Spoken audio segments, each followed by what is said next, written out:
عن ابی ہریرہ رضی اللہ عنہ قال قال رسول اللہ صلی اللہ علیہ وآلہ وسلم العمرۃ الی العمرۃ کفارۃ لما بینہما، حضور صلی اللہ علیہ وسلم فرماتے ایک عمرہ سے دوسرا عمرہ، ان دونوں کے درمیان، یہ دو عمرے ان کے درمیان کے ٹائم کے گناہوں کو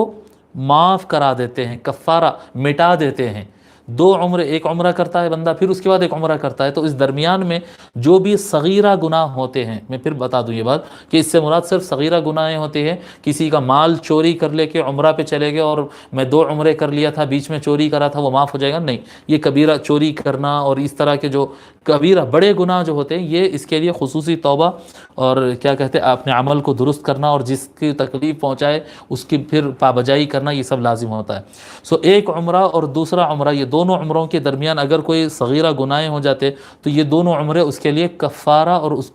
گناہوں کو مٹا دینے والے ہوتے ہیں۔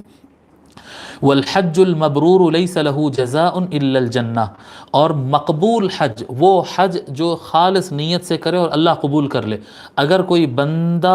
بندے کا حج اللہ تعالیٰ قبول کر لے تو اس کا بدلہ صرف اسے جنت کے طور پہ ملے گا، یعنی حج کا قبول ہونا جنت کی پکی ہونے کی علامت ہے۔ یعنی آدمی کا حج قبول ہو گیا تو مطلب اس ٹائم پہ وہ جنتی بن گیا۔ متفق علیہ، اس لیے اس کے بعد ذرا زیادہ احتیاط کرنا زندگی میں کہ مل گیا اس کو انعام کو پھر ضائع نہیں کرنا۔